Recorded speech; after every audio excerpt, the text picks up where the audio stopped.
नमस्कार दोस्तों, आप सभी का स्वागत है हमारे YouTube चैनल पट्टी की पाठशाला में। आज इस वीडियो में हम देखेंगे एसएससी एमटीएस में पूछे जाने वाले रीजनिंग के महत्वपूर्ण प्रश्नों को। यदि आप एसएससी एमटीएस का फॉर्म अप्लाई किए हैं तो यह वीडियो आपके लिए अत्यधिक महत्वपूर्ण होगा। इसलिए दोस्तों आप लोग वीडियो को अंत तक जरूर देखना। तो देखिए दोस्तों, यहाँ पर हम देखेंगे तो यहाँ पर हमारे पास पहला प्रश्न क्या दिया है। यहाँ पर प्रश्न दिया है, एक विशिष्ट कूट भाषा में GBTA को 24 के रूप में कूटबद्ध किया जाता है और ZWQVI को 30 के रूप में कूटबद्ध किया जाता है। उस भाषा में DLUCPR को कैसे कूटबद्ध किया जाएगा। तो देखिए दोस्तों, यहाँ पर हमारे पास दिया है GBTA को 24 के रूप में कूटबद्ध किया गया है और यहाँ पर दिया है ZWQVI को 30 के रूप में कूटबद्ध किए गए हैं और हमें बताना है कि DLUCPR को कैसे कूटबद्ध किया जाएगा। तो देखिए दोस्तों, यहाँ पर आप सबसे पहले देखेंगे तो यहाँ पर लेटर में यानी कि इस शब्द में टोटल लेटर की संख्या है 4। तो यहाँ पर हम लिखेंगे 4। उसके बाद यहाँ पर लाना है हमें 24। तो यहाँ पर दोस्तों अगर हम 4 में 6 का गुणा करेंगे तो यहाँ पर होगा 4 छंग 24। उसी प्रकार से यहाँ पर हम देखेंगे तो यहाँ पर लेटर है हमारे पास 5। तो यहाँ पर लिखेंगे हम 5 और उसके बाद यहाँ पर लाना है हमें 30। तो यहाँ पर हम करेंगे 6 का गुणा, यानी कि दोस्तों देखिए जितने लेटर होंगे उतना यहाँ पर लिखेंगे। उसके बाद उसमें 6 से गुणा लगाएंगे। तो यहाँ पर 5 में 6 का गुणा करेंगे तो यहाँ पर होगा 30। अब उसके बाद यहाँ पर देखेंगे तो यहाँ पर दिया है हमारे पास DLUCPR और इसमें टोटल लेटर हैं 6। यहाँ पर हम लिखेंगे 6।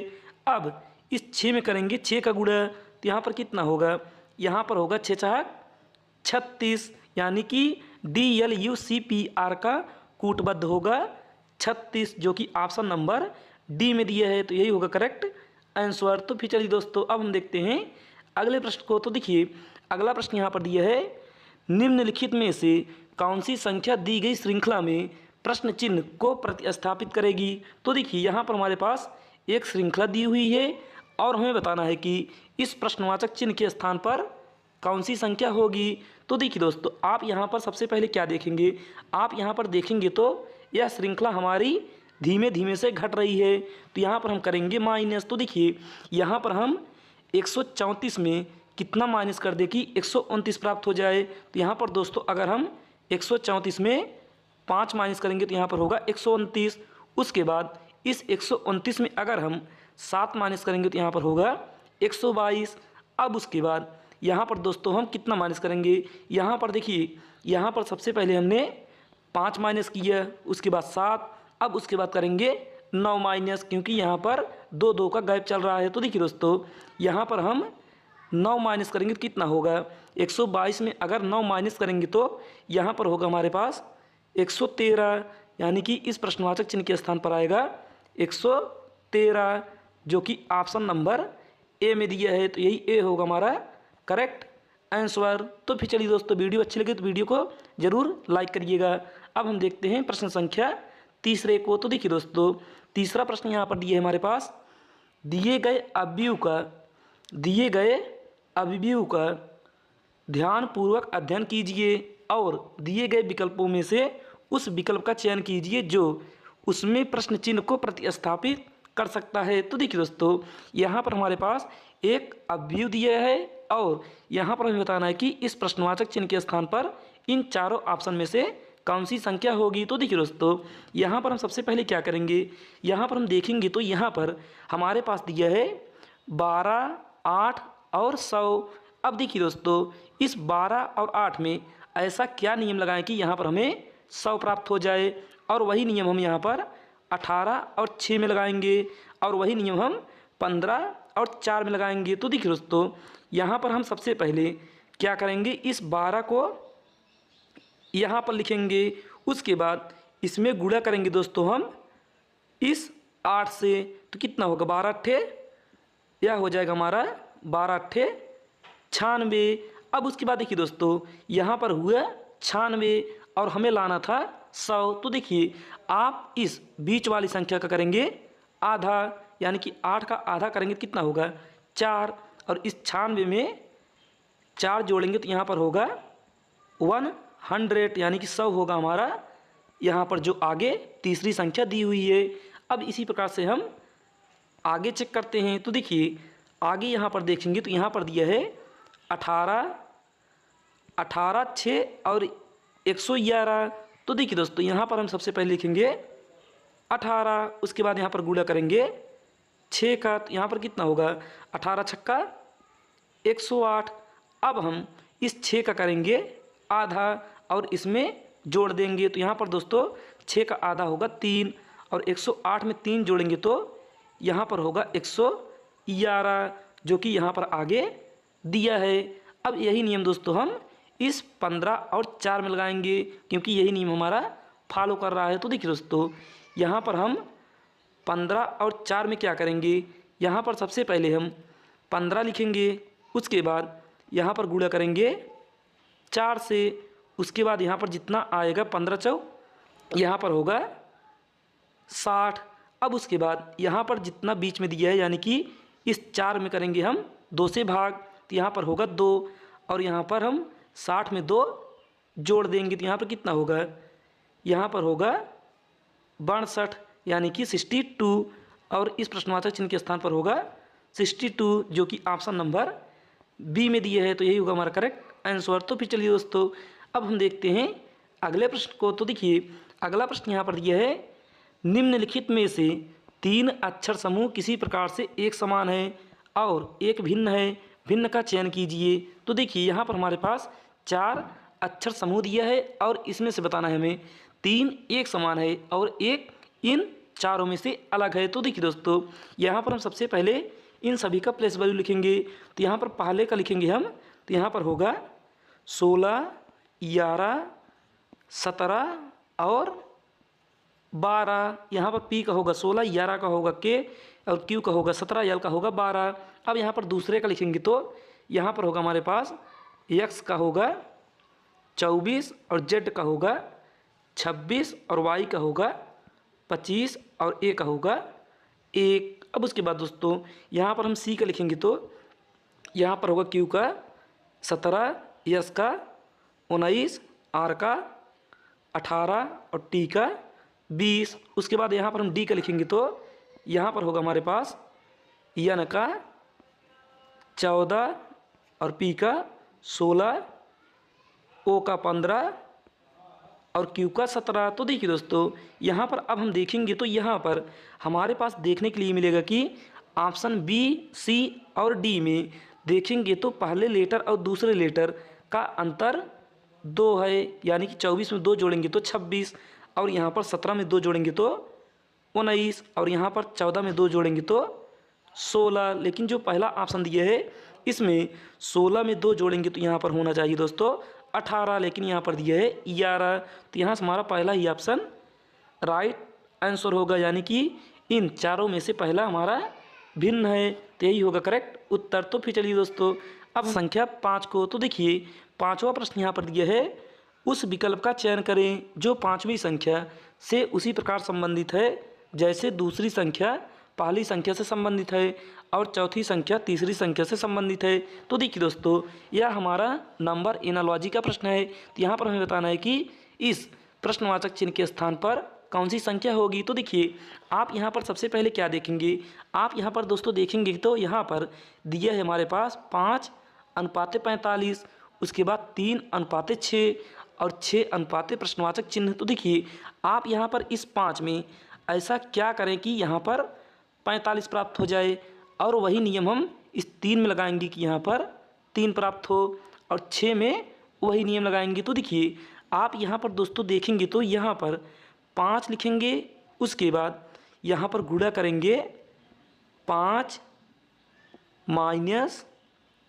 - 2 और इसका होल स्क्वायर। तो यहाँ पर कितना होगा, यहाँ पर होगा 5 और यहाँ पर गुणा। अब 5 में 2 घटाएंगे तो यहाँ पर होगा 3 और 3 का स्क्वायर। तो यहाँ पर कितना आएगा, यहाँ पर दोस्तों 5 गुणे 3 का स्क्वायर करेंगे तो 9। तो यहाँ पर 5 9 45, तो यहाँ पर होगा 45, जो कि यहाँ पर आगे हमारे पास 45 दिया है।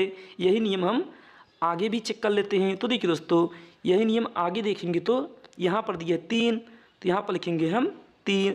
उसके बाद गुणा, अब यहाँ पर हम करेंगे 3 माइनस 2 का होल स्क्वायर, तो यहाँ पर होगा 3 गुणे 1 का स्क्वायर, तो 1 का स्क्वायर करेंगे तो 1 ही होगा, तो 3 का गुणा 1 में करेंगे तो यहाँ पर होगा 3, जो कि यहाँ पर आगे 3 दिया है। अब यही नियम दोस्तों हम इस 6 में लगाएंगे। तो देखिए, अगर यही नियम हम 6 में लगाएंगे तो यहाँ पर कितना प्राप्त होगा। यहाँ पर दोस्तों लिखेंगे हम 6 गुणे 6 माइनस 2 और इसका होल स्क्वायर, तो यहाँ पर होगा 6 गुणे 4 का स्क्वायर, तो यहाँ पर कितना होगा 6 गुणे 16, क्योंकि 4 का स्क्वायर होगा 16। अब यहाँ पर 6 का गुणा 16 में करेंगे तो यहाँ पर होगा दोस्तों 16 छक्का 96, यानी कि 96 होगा हमारा राइट आंसर। इस प्रश्नवाचक स्थान किया आएगा 96, जो कि ऑप्शन नंबर सी में दिया है, तो यही सी होगा हमारा करेक्ट उत्तर। तो फिर चलिए दोस्तों, अब हम देखते हैं प्रश्न संख्या 6 को। तो देखिए दोस्तों, छठा प्रश्न यहाँ पर दिया है, निम्नलिखित समीकरण में प्रश्न के स्थान पर क्या आएगा यदि प्लस और माइनस को परस्पर बदल दिया जाए तथा गुणे और भाग को परस्पर बदल दिया जाए। तो देखिए दोस्तों, यहाँ पर हमारे पास एक समीकरण दिया है और यहाँ पर बताना है कि इस प्रश्नवाचक चिन्ह के स्थान पर कौन सी संख्या होगी।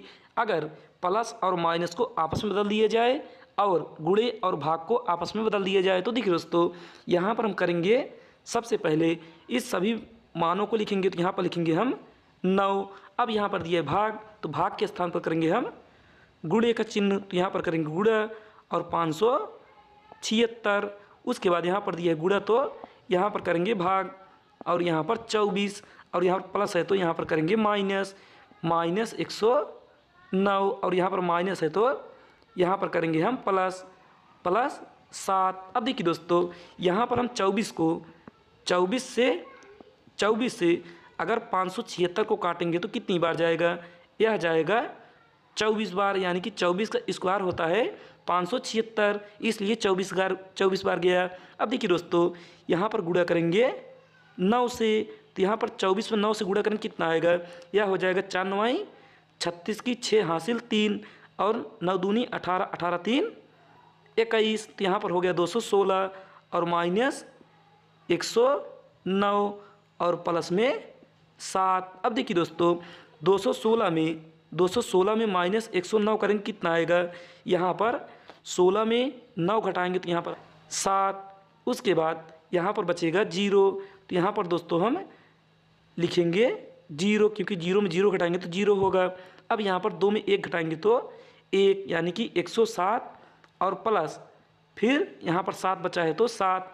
अब 107 में 7 जोड़ेंगे तो यहाँ पर होगा 114, यानी कि इस प्रश्नवाचक चिन्ह के स्थान पर होगा 114, जो कि ऑप्शन नंबर ए में दिया है, तो यही होगा करेक्ट आंसर। तो फिर चलिए दोस्तों, अब हम देखते हैं अगले प्रश्न को। तो देखिए, अगला प्रश्न यहाँ पर दिया है, एक पासे पर 1 से 6 तक संख्याएं अंकित हैं, 6 के विपरीत कौन सी संख्या है। तो देखिए दोस्तों, यहाँ पर हमारे पास 3 पासा दिया है और यहाँ पर हमें बताना है कि 6 के विपरीत क्या होगा। तो देखिए दोस्तों, यहाँ पर हम सबसे पहले दूसरे पासे को और तीसरे पासे को उठाएंगे, तो यहाँ पर हम देखेंगे तो यहाँ पर 1 और 1 इन दोनों पासे में कॉमन है, तो यहाँ पर 1 को पकड़ेंगे और इसे घड़ी की दिशा में घुमाएंगे और यहाँ पर 1 को पकड़ेंगे और घड़ी की दिशा में घुमाएंगे, तो यहाँ पर हम घड़ी की दिशा में घुमाएंगे तो सबसे पहले 1 लिखेंगे, उसके बाद आएगा हमारा 5 और उसके बाद आएगा 3। अब यही हम तीसरे वाले पासे में देखेंगे तो यहाँ पर है 1 तो 1 और उसके बाद 2 आएगा तो 2 और उसके बाद 4 आएगा तो 4। अब देखिए दोस्तों, यहाँ पर हम देखेंगे तो यहाँ पर 3 के विपरीत होगा 4 और 4 के विपरीत होगा 3। उसी प्रकार से 5 के विपरीत होगा 2 और 2 के विपरीत होगा 5।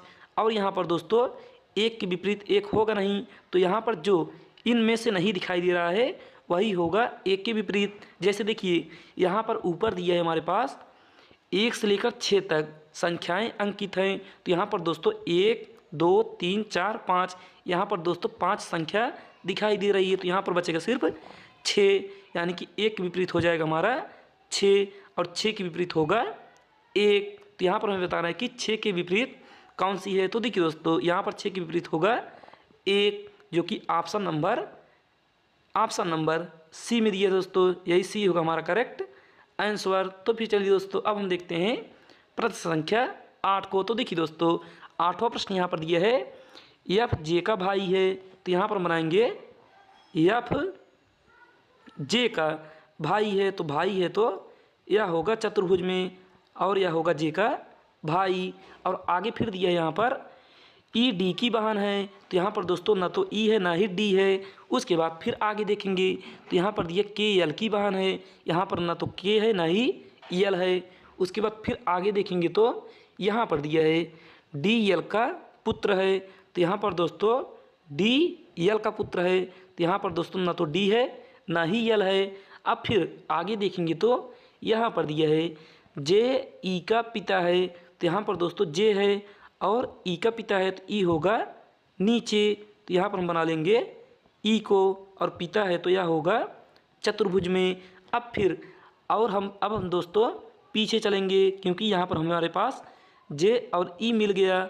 और यहाँ पर देखेंगे तो दूसरी लाइन में हमारे पास दिया है ई डी की बहन है। तो यहाँ पर दोस्तों ई है और ई डी की बहन है, तो डी होगी ई होगी दोस्तों वृत्त में, क्योंकि ई बहन है तो इसे दर्शाएंगे हम वृत्त से। उसके बाद आगे फिर पढ़ेंगे तो यहाँ पर दिया है डी यल का पुत्र है। तो यहाँ पर दोस्तों डी है और यह यल का पुत्र है तो यह होगा वर्ग में, और यहाँ पर ऊपर होगा यल।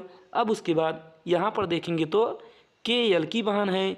यहाँ पर दोस्तों यल की बहन कौन है, के होगी, और यह होगी वृत्त में क्योंकि बहन है। अब यहाँ पर हमसे प्रश्न पूछा है कि दोस्तों, प्रश्न में पूछा है कि डी एफ से किस प्रकार संबंधित है। तो यहाँ पर डी है और यहाँ पर एफ है।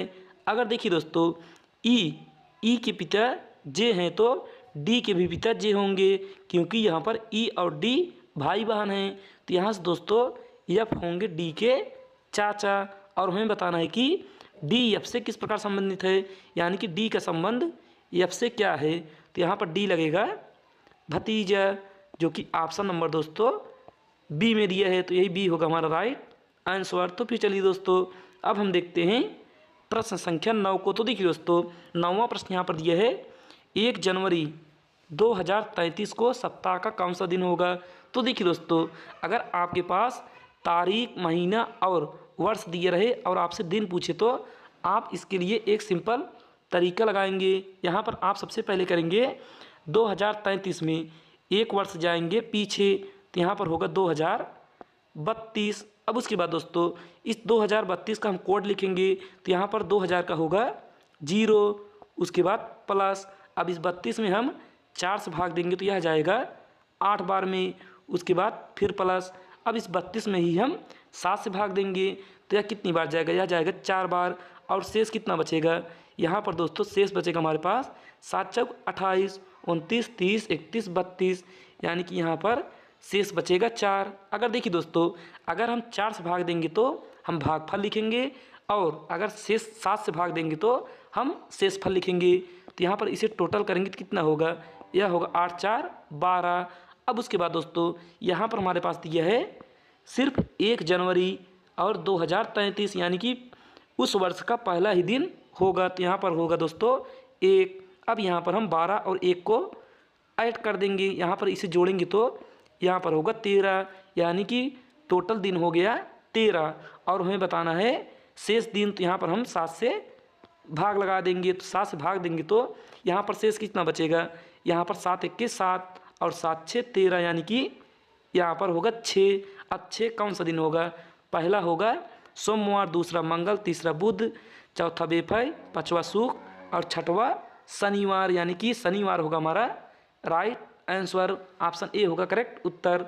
तो फिर चलिए दोस्तों, अब हम देखते हैं प्रश्न संख्या 10 को। तो देखिए 10वां प्रश्न यहाँ पर दिया है रजनीश अपने घर से 9 किलोमीटर पश्चिम की ओर चला, फिर दक्षिण की ओर मुड़ा और 11 किलोमीटर चला, फिर वह पूरब की ओर 13 किलोमीटर चला और अंत में पश्चिम की ओर 4 किलोमीटर चला। रजनीश अपने प्रारंभिक स्थान से कितनी दूर है। तो देखिए दोस्तों, यहाँ पर हम सबसे पहले देखेंगे कि रजनीश अपने घर से 9 किलोमीटर पश्चिम की ओर चला। तो यहाँ पर हम बना लेंगे दिशा।